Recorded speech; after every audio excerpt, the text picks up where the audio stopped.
بسم اللہ الرحمن الرحیم۔ الحمدللہ رب العالمین، صلی اللہ علیہ نبی الامی وآلہ وسلم۔ السلام علیکم جی، کیسے ہیں آپ سب؟ الحمدللہ آج ہمارے ساتھ کا تیسرا روز ہے اور ہم نے کل اطمینان قلب پر بات کی تھی۔ مجھے کومنٹ میں بتائیں کہ کون کون اس بات سے متفق ہے کہ دل کا سکون اور دل کا مطمئن ہونا سب سے بڑی نعمت پروردگار ہے۔ کل ہم نے سلسلہ کلام میں بات کی تھی کہ ہم اپنے نفس و معاشرت میں اپنے رب کو یاد رکھیں، حالت تیش و عیش میں بھی، اور یہاں تک کہ جب ہم یہ دنیا چھوڑ رہے ہوں تب بھی ہمارا رب ہمیں یاد رہے۔ آج بات کرتے ہیں خوشبو قرآن میں اس رشتے پر جو ہمارے معبود و مسجود اللہ کریم نے ہمیں بزبان رسالت مآب صلی اللہ علیہ وآلہ وسلم سمجھایا ہے، اور پورے قرآن پاک میں کئی صورتوں میں اللہ فرماتا ہے ذالکم اللہ ربکم، یہ ہے تمہارا اللہ جو تمہیں پالنے والا ہے۔ معلوم ہوا وہ ہم کو اپنی شان الوہیت پہلے دکھاتا ہے اور ساتھ ہی شان ربوبیت کا سہارا بیان کر دیتا ہے کہ الہ ہو کر تو میں احد اور صمد ہوں، یکتا اور بے نیاز ہوں، لیکن جب میرے اور آپ کے ساتھ اپنا رشتہ بتاتا ہے تو ربکم بتا کر فخر کرتا ہے، اس لیے فرماتا ہے الحمدللہ رب العالمین۔ اے بندے، ہر تعریف تیرے اللہ کی ہے جس کو تو بن دیکھے مان کر سجدہ کرتا ہے، اور پھر ساتھ ہی رب العالمین فرما کر اپنا اور ہمارا رشتہ قائم کر دیا۔ فرمایا اگرچہ میں عالمین کا رب ہوں، لیکن چونکہ مخاطب قرآن کا ہم انسان ہیں تو اس لیے ہمیں خاص طور پر اس رشتے کی آبرو کو سلامت رکھنا ہے۔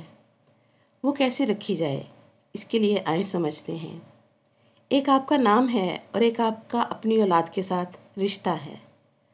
آپ کا نام اور ہے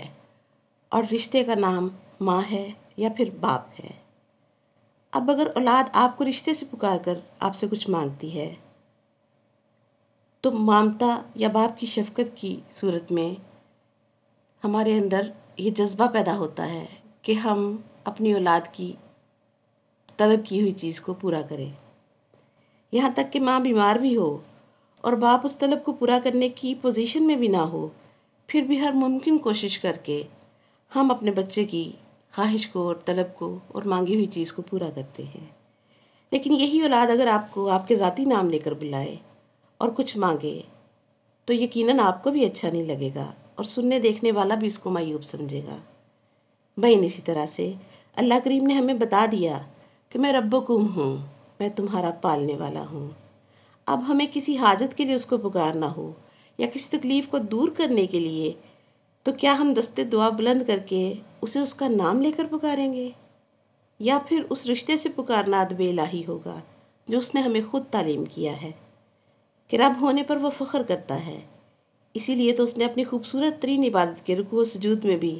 سبحان ربی العظیم اور سبحان ربی الاعلیٰ کہلوایا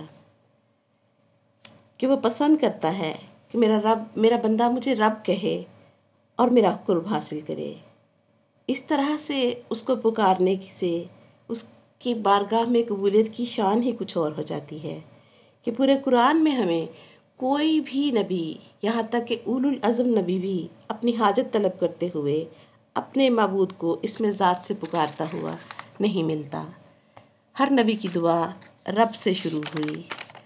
ربی حب لی من الصالحین، ربی لا تذرنی فردا وانت خیر الوارثین، ربی انی لما انزلت الی من خیر فقیر، ربی اغفر وارحم وانت خیر الراحمین، ربی زدنی علما، ربنا آتنا فی الدنیا حسنۃ وفی الآخرۃ حسنۃ وقنا عذاب النار۔ گویا جتنی بھی انبیاء علیہ السلام نے دعائیں مانگی، کسی نے بھی اللہ کہہ کر اس سے دعا نہیں مانگی، بلکہ اس نے اس کی شان ربوبیت کو پکارا اور پھر دعا مانگی۔ معلوم ہوا رب کو دعا کے لیے رب کہہ کر پکارنا اور دستے طلب وا کرنا انبیاء علیہ السلام کی سنت ہے، اور ہمیں بھی سوچنا ہے کہ جب ہم اپنے معبود کو اسی رشتے سے پکاریں گے جو اس کو محبوب ہے تو ہماری دعائیں بھی قبولیت کا درجہ جلد پا لیں گی۔ یاد رکھیں اللہ کریم کا ادب یہ ہے کہ اسے رب کہہ کر پکارا جائے، اور جب ہم اس رشتے میں خود کو باندھ لیں گے تو ہمارے نفس اور معاشرت دونوں میں ہمارا رب ہمیں یاد رہے گا، اور جب یاد رہے گا تو دل مطمئن رہے گا۔ آج خوشبو قرآن میں اتنا ہی، بشرط زندگی کل پھر بات ہوگی، تب تک کے لیے السلام علیکم ورحمۃ اللہ وبرکاتہ۔